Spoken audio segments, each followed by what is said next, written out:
est évident que le philosophe souhaiterait que le débat politique ne soit qu'un débat d'idées, donc un débat désincarné, où la question ne serait pas de savoir qui porte telle idée ou telle autre idée, et où il s'agirait simplement de départager les idées ou les idéologies, si on appelle idéologie un ensemble d'idées formant un système, départager les idées ou les idéologies.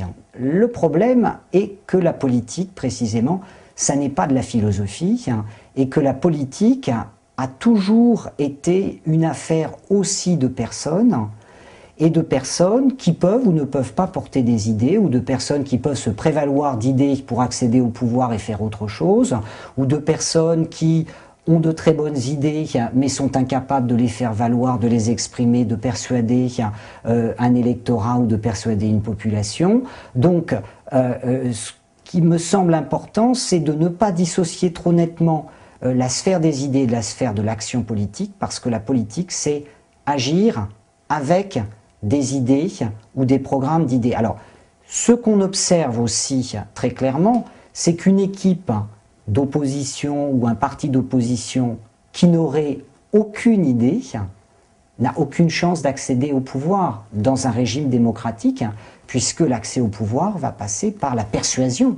Et donc il s'agit, on s'adresse non seulement à ses camarades de parti, mais on s'adresse également à une population.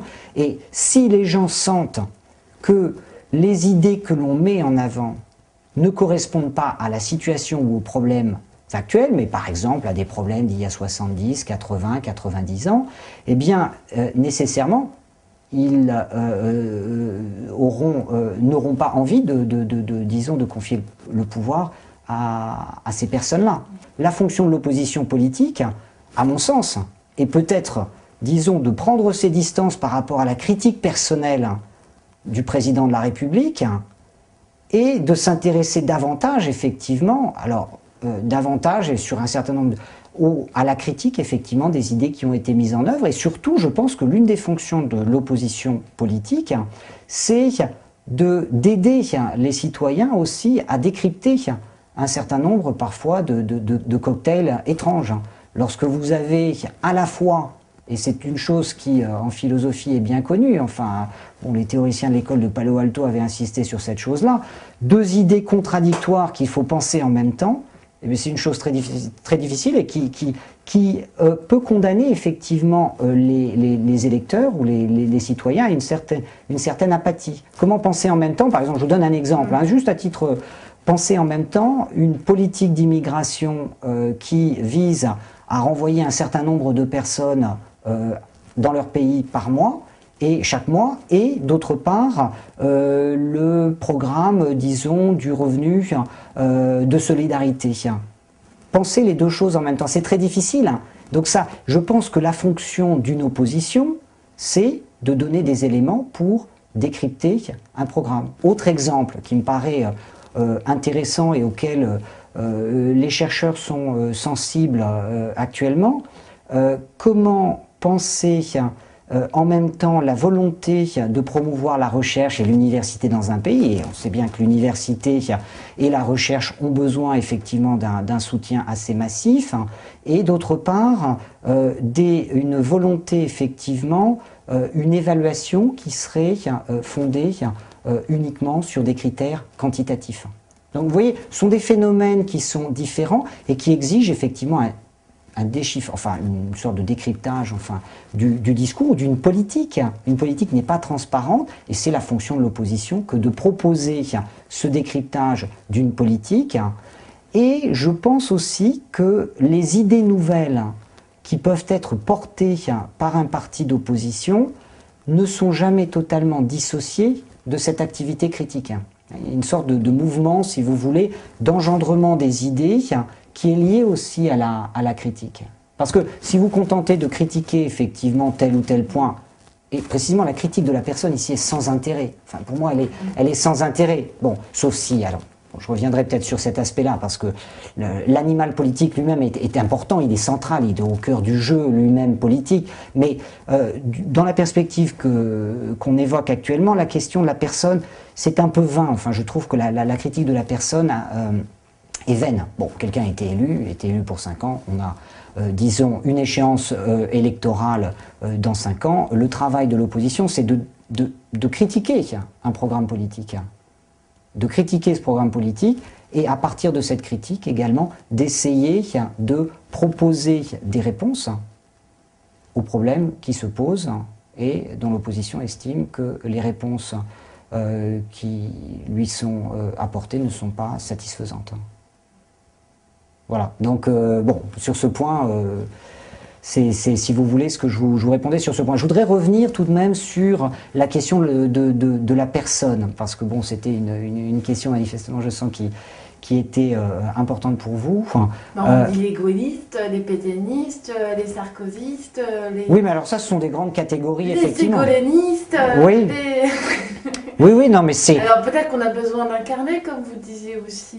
Oui, absolument, absolument, tout à fait. Il est évident que le 18 juin 40, il fallait qu'il y ait quelqu'un derrière le micro. Hein. Et donc, la question de l'incarnation, et je reviens justement à ce que je disais tout à l'heure sur philosophie et politique, on n'est pas dans le champ des idées uniquement. Donc, il est évident ici, et on est aussi dans un champ où il y a les idées, les personnes et les événements. Ces trois choses sont très importantes et on ne peut pas comprendre effectivement la fonction de l'opposition si on oublie également ce troisième terme qui est l'événement politique.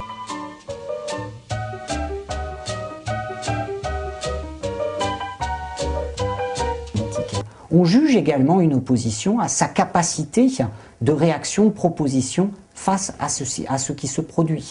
Et on juge également l'homme politique ou la femme politique à sa capacité à répondre et réagir à l'événement. Ce qui fait que la politique, ça n'est jamais l'application d'un programme.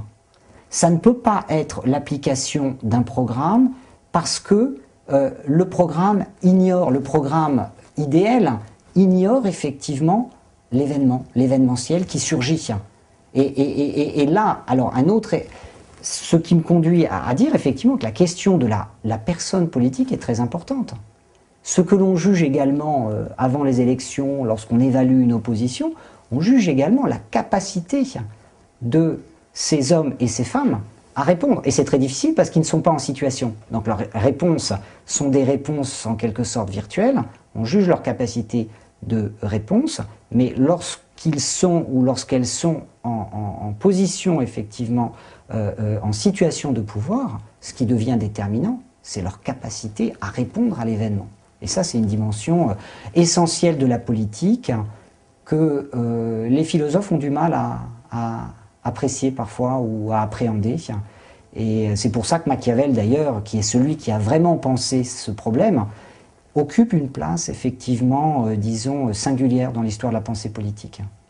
Parce que lui a pris à bras-le-corps cette question de la réponse à l'événement. Bon, dans son vocabulaire, c'était quel est le type de virtu dont doit disposer effectivement l'homme politique pour répondre à la fortuna, à la fortune. La fortune, c'est l'imprévisible qui peut se produire demain et qui peut être d'ordre très différent. Ça peut être également des problèmes sociaux graves, une crise économique, une crise financière, des problèmes militaires, des attaques terroristes, etc.